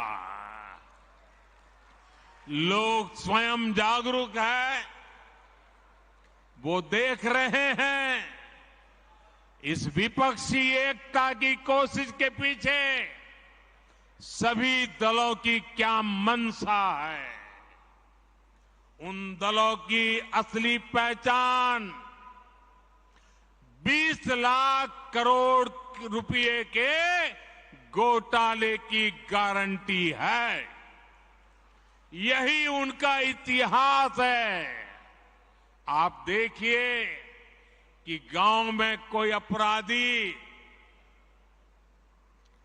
जब अपनी जेल में सजा काटकर गांव में आता है तो उसे लेकर क्या रवैया रहता है। वो लोग उसके पास जाते हैं और उसे जानने की उत्कंठा रहती है कि जेल कैसी होती है। जिनको खुद जेलने का डर होता है, अब पटना से बढ़िया जगह क्या हो सकती है।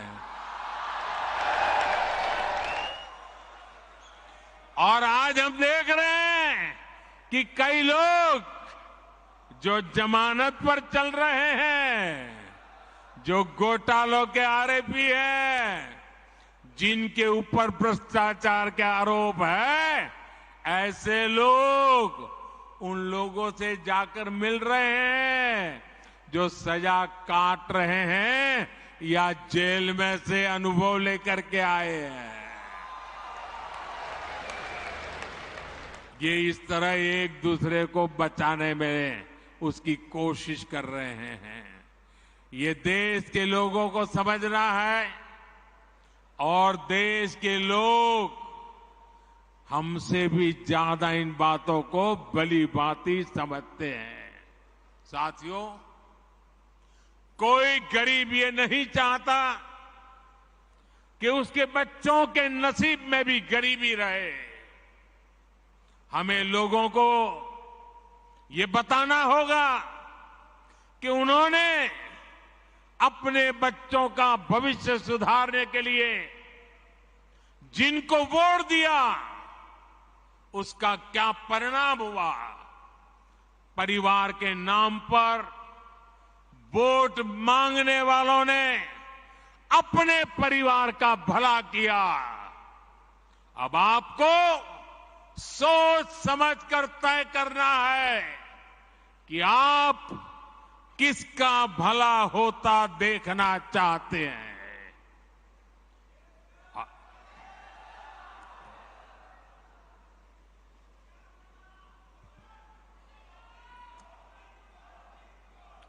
आपको गांधी परिवार के बेटे बेटी का विकास करना हो तो फिर कांग्रेस को वोट दीजिए। आपको मुलायम सिंह जी के बेटे का भला करना है तो फिर समाजवादी पार्टी को वोट दीजिए।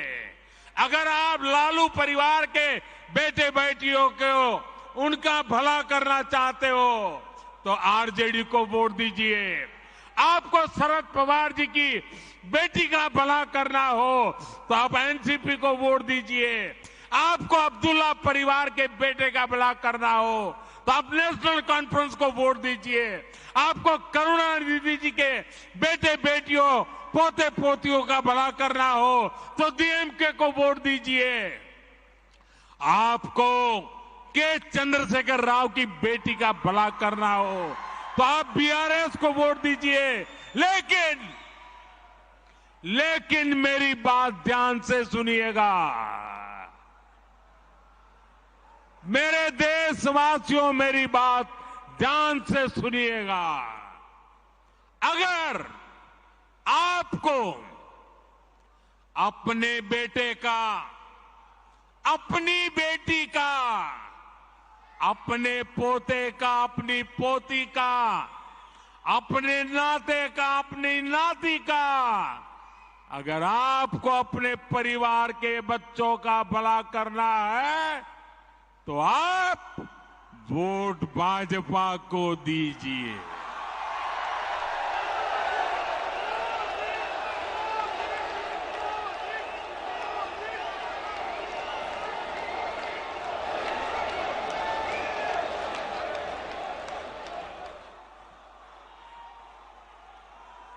क्षमा करना दोस्तों, मेरा जवाब जरा लंबा हो गया, लेकिन और एक सवाल पर हम चलते हैं आगे। कौन सवाल है अब? अगला प्रश्न सभागृह में राजस्थान राज्य से पधारे कार्यकर्ता श्री रचित कछवा। सादर वंदे विश्व नायक जी। मैं वीर भूमि राजस्थान की हृदय स्थली अजमेर और ब्रह्मानगरी अजमेर के उत्तर विधानसभा क्षेत्र के बजरंग मंडल के 108 क्रमांक बूथ से आया हूं। मेरा एक सवाल है कि हमारी बहुत सारी योजनाएं हैं जिसमें बचत की बात कही गई है, लेकिन हम बूथों पर जाकर के ये कैसे लोगों को समझाएं कि ये भाजपा की योजनाओं के कारण उनके घरों में इतनी सारी बचत हुई है, हमारी सरकारों के कारण ही उनको इतनी सारी बचत मिल पा रही है। ये हम बूथों पर जाकर के कैसे समझाएं माननीय प्रधानमंत्री जी?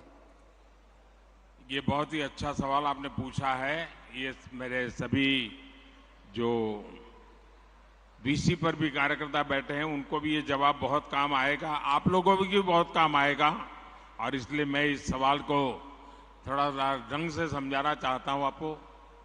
देखिए, आज भारत दुनिया के उन देशों में है जहां विकास तेजी से हो रहा है और महंगाई दर नियंत्रण में है। आप कल्पना कर सकते हैं कि कोरोना के बाद दुनिया के कितने ही देश हैं जहां महंगाई ने सारे रिकॉर्ड तोड़ दिए हैं। उन देशों में गरीब हो, मध्यम वर्ग हो, आज महंगाई की वजह से हाहाकार मचा हुआ है। आप हमारे पड़ोस में ही देखें तो पाकिस्तान में महंगाई दर कितनी है? 38% से ज्यादा महंगाई है, 38%। श्रीलंका में महंगाई दर कितनी है? 25% से ज्यादा है। बांग्लादेश में महंगाई कितनी है? 10% के आसपास है। और भारत में महंगाई का दर कितना है? 5% से भी कम है। यानी कोरोना के बावजूद, इतने समय से चले जा रहे युद्ध के बावजूद भारत में हमने महंगाई को बेकाबू नहीं होने दिया है।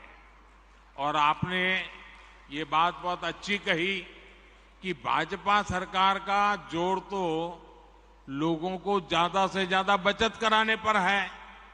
अब जैसे मोबाइल डेटा का उदाहरण ले, ये आपको काम आएगा जरा। ये जो मोबाइल डेटा है ना, आप कभी यूट्यूब दिखना फलाना करते होंगे तो आपको जरा ध्यान करना। आज हर भारतीय हर महीने करीब एवरेज करीब 20 जीबी डेटा इस्तेमाल करता है। आप मोबाइल फोन का उपयोग करते हैं, 20 जीबी डेटा।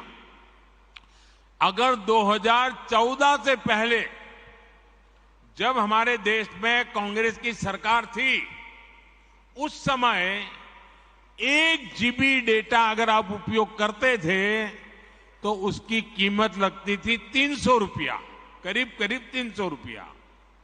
उस हिसाब से अगर आज आप देखते तो आपका मोबाइल का बिल हर महीने कम से कम 6,000 रुपया महीने आता। अगर 2014 वाली कांग्रेस की सरकार के हिसाब से देखें तो आज मोबाइल का फोन एवरेज आपका 6,000 रुपया आता। लेकिन भाजपा सरकार ने डेटा को गरीब के लिए बिल्कुल सस्ता कर दिया है।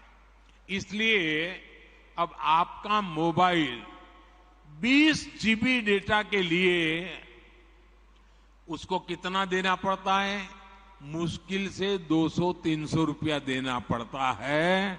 मतलब कि आपका करीब 5,000 रुपया हर महीने बच रहा है। जिसके भी पास मोबाइल है करीब 5,000 रुपया बच रहा है।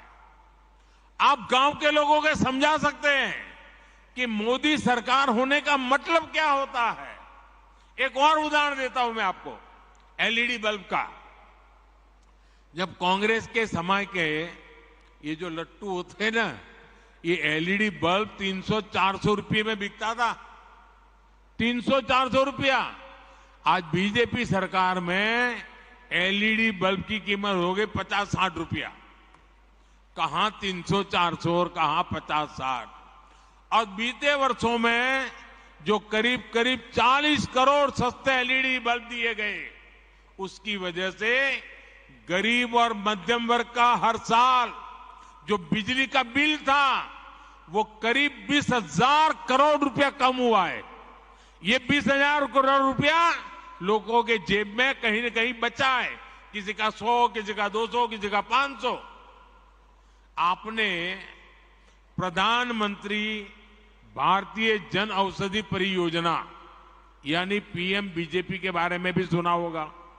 आप दवाई की दुकानें, जन औषधि दुकानें देखा होगा आपने।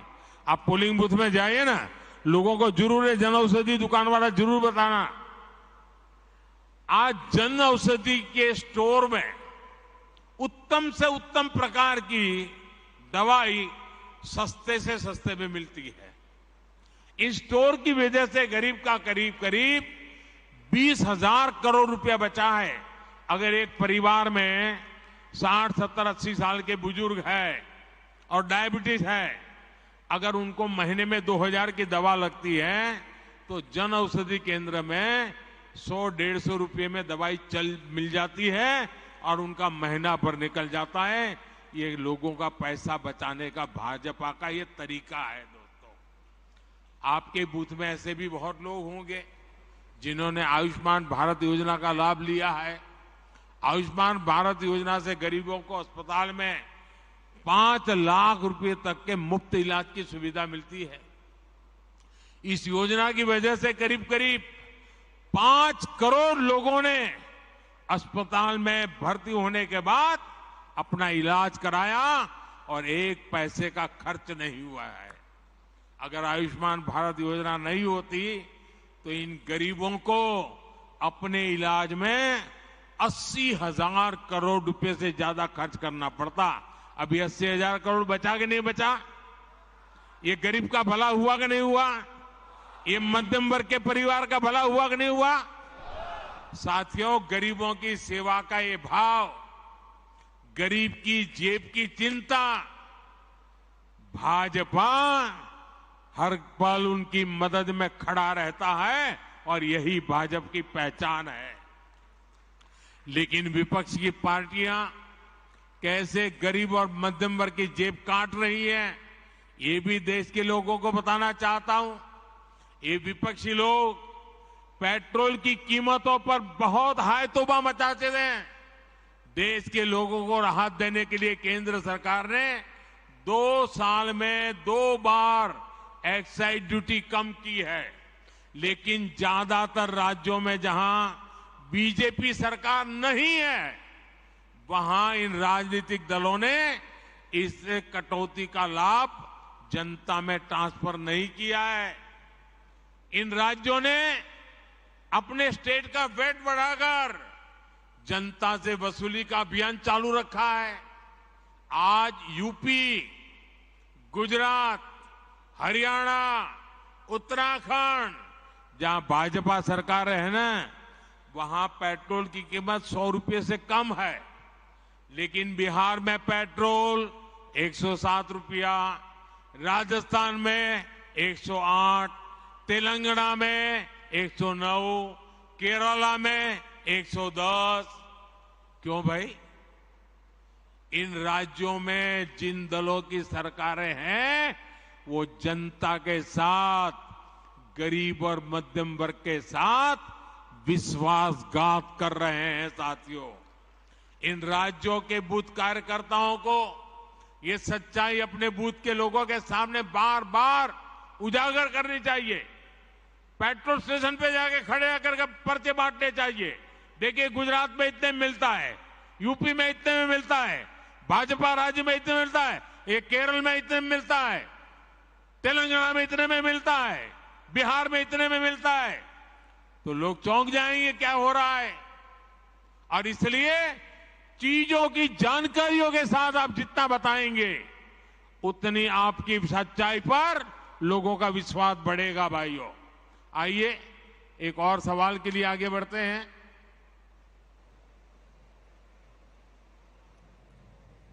अगला प्रश्न है सभा कक्ष में उपस्थित श्री संजय सोडी जी द्वारा, जो छत्तीसगढ़ से आए हैं।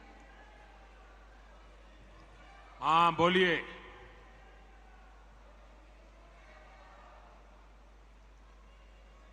हाँ बताइए बताइए। आपका माइक नहीं चल रहा है।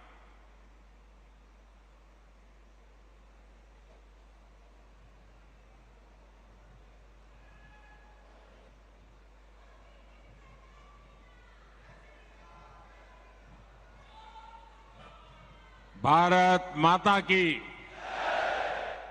भारत माता की। हाँ बताइए जी।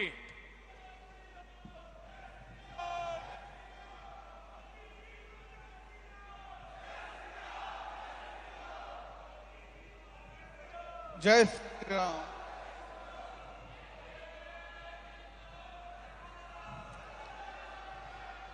हाँ बोलिए बोलिए। ये नारे तो चलते रहेंगे, आप बोलिए।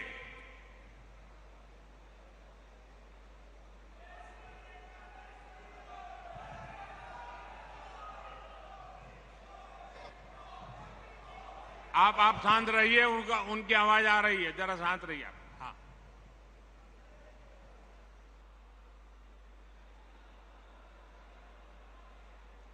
हाँ बताइए।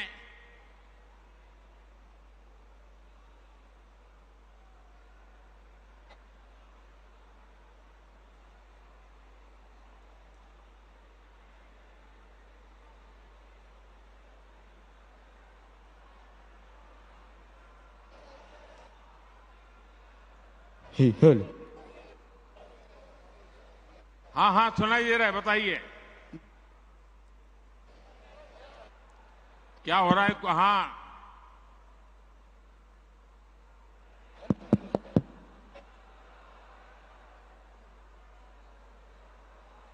आप जब थपथपाते हैं तो सुनाई देता है, बोलना। भाई सारंगी जरा इसको क्या प्रॉब्लम है, इनको जरा देखो।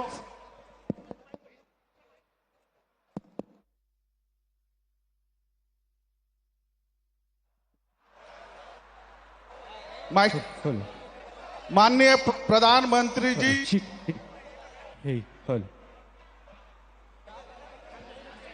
आपकी आवाज सुनाई दे रही है, आप सब कुछ गड़बड़ किए बिना बोलना शुरू करो।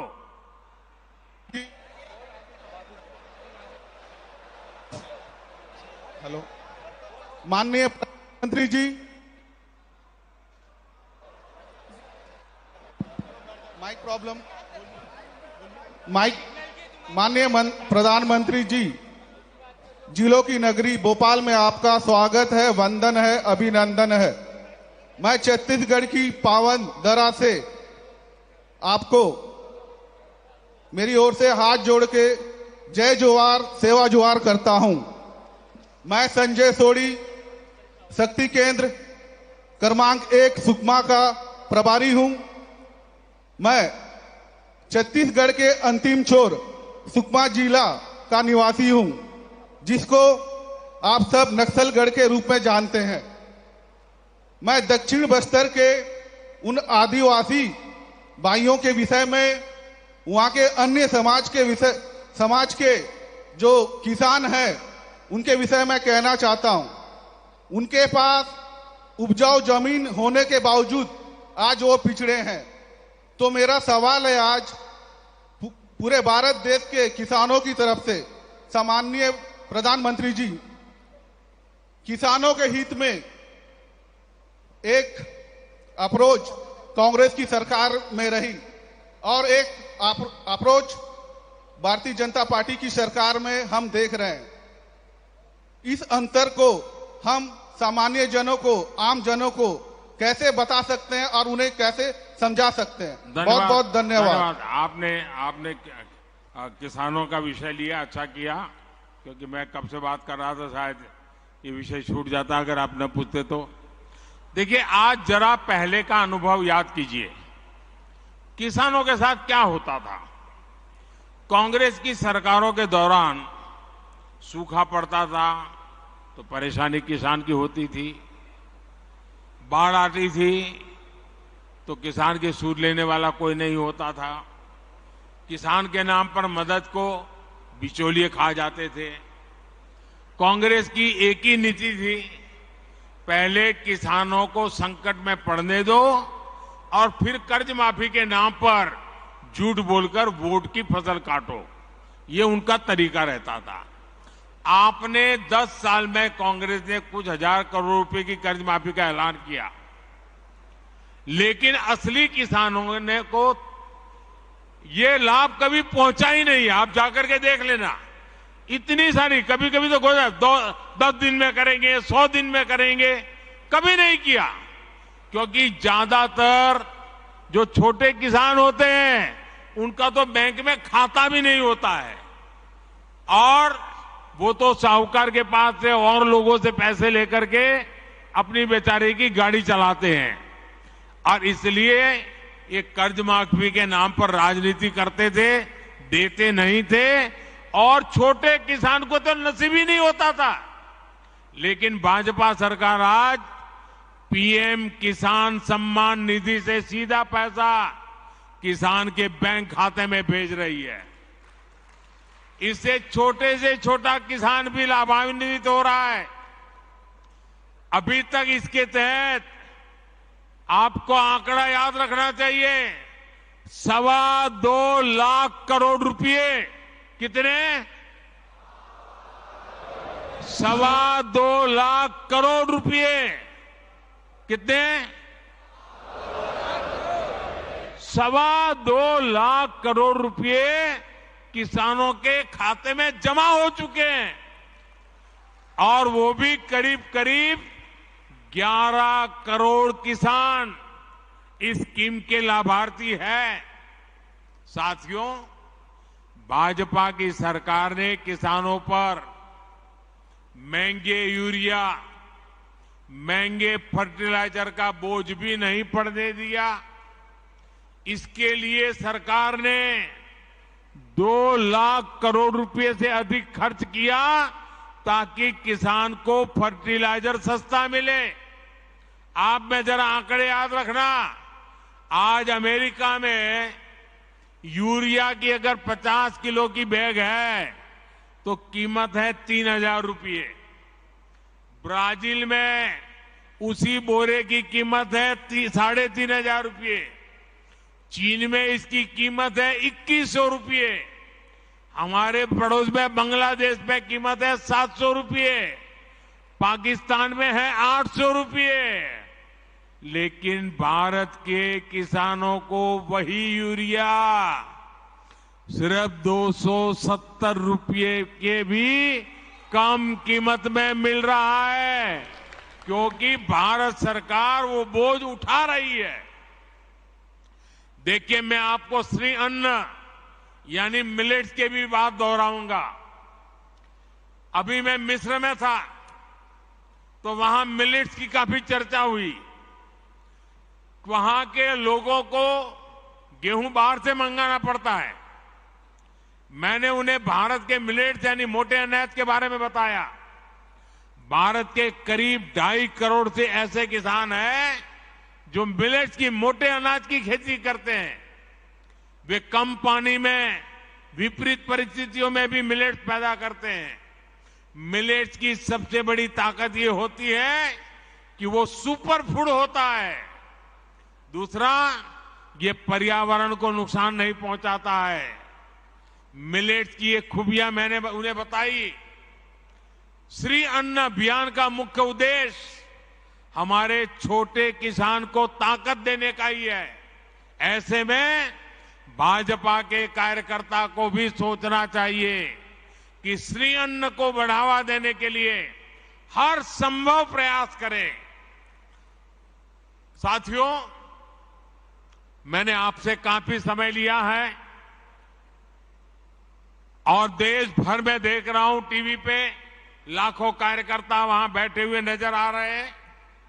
आज हम गर्व से कह सकते हैं कि भारत 9 वर्षों में 10वें नंबर की अर्थव्यवस्था से 5वें नंबर की आर्थिक ताकत बन गया है। लेकिन इसका मतलब क्या है? इसका अर्थ यही है कि बीते 9 वर्षों में भारत और भारतीयों की कमाई बढ़ी है, समृद्धि में हिस्सेदारी बढ़ी है। आज जब हमारा निर्यात रिकॉर्ड स्तर पर है तो उसका लाभ किसानों को भी होता है और रोजगार निर्माण पर भी होता है। आज जब हमारी फैक्ट्रियां, हमारे उद्योग रिकॉर्ड उत्पादन करते हैं, जब रिकॉर्ड विदेशी निवेश आता है तो उसका लाभ भी सबसे अधिक हमारे युवाओं को होता है। ये समय, ये कालखंड भारत के युवा बेटे बेटियों का है। पिछले 9 वर्ष भारत के आत्मविश्वास को लौटाने के थे। अब आजादी का अमृत काल अमृत पीढ़ी के संकल्पों की सिद्धि का है। साथियों, बीजेपी के सुशासन का एक ही मंत्र है। ये मंत्र देश की कमाई का विस्तार कर उस समृद्धि का लाभ हर भारतीय तक पहुंचाने का है। भाजपा एक तरफ देश के संसाधन बढ़ाने की नीति पर चलती है, देश की तरफ हर लाभार्थी तक पहुंचने का ईमानदार प्रयास करती है। इसलिए पिछले 9 वर्षों में देश में लाभार्थियों का एक बड़ा वर्ग तैयार हुआ है। जो पहले वंचित था उसे अब वरीयता मिल रही है। यही तो सच्चा सामाजिक न्याय है, जिसकी कामना पूज्य बापू से लेकर डॉक्टर अंबेडकर और लोहिया जी तक हर महापुरुष ने की थी। हमें इसी रास्ते पर आगे बढ़ना है और हमें बीजेपी का कार्यकर्ता होने के नाते एक और बात को ध्यान रखना है। सीट चाहे कोई भी हो, उम्मीदवार चाहे कोई भी हो, हमारा उम्मीदवार एक ही है। हमारा उम्मीदवार एक ही है और वो उम्मीदवार है कमल। कमल ही हमारा उम्मीदवार है। हमें हर घर कमल से बड़ा कुछ नहीं है। हमारे लिए कमल ही सब कुछ है। जनता को ये भी लगे कि जहां कमल है वहीं पर उसकी समस्याओं का समाधान है। इसलिए हमें कमल के निशान के साथ अपनी पहचान बढ़ानी है। हमें गर्व से कमल के निशान को अपने सीने पर लेकर चलना है।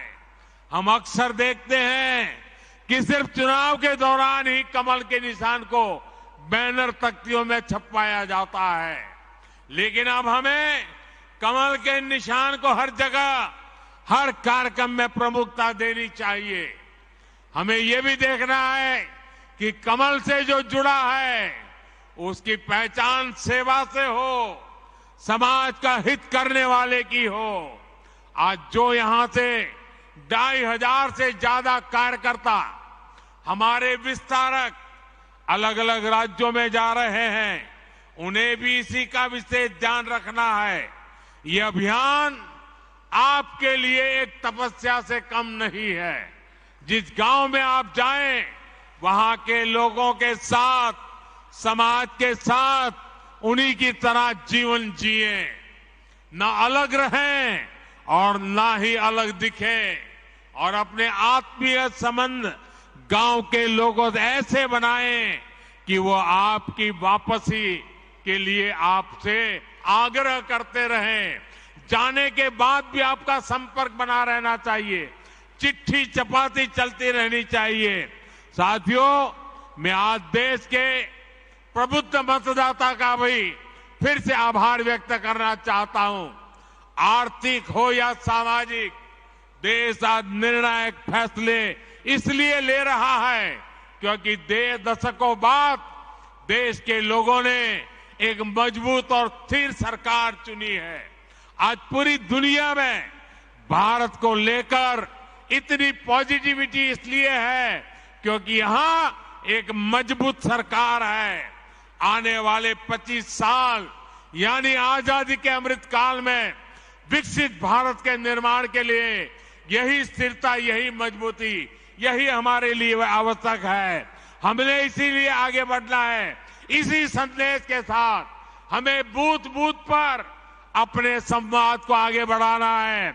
इतनी बड़ी तादाद में, इतने शानदार कार्यक्रम में 10 लाख कार्यकर्ताओं के साथ मुझे जो बातचीत करने का, सवाल जवाब करने का अवसर मिला, मेरे लिए ये मेरी विदेश यात्रा की थकान भी आपको मिलकर के उतर गई। ये आपका प्यार, ये आपकी ऊर्जा, ये और नए काम करने की ताकत देती है। मैं फिर एक बार आपको बहुत बहुत बधाई देता हूं, बहुत बहुत शुभकामनाएं देता हूं। मेरे साथ जोर से बोलिए, भारत माता की, भारत माता की, भारत माता की, वंदे वंदे वंदे वंदे वंदे वंदे वंदे वंदे वंदे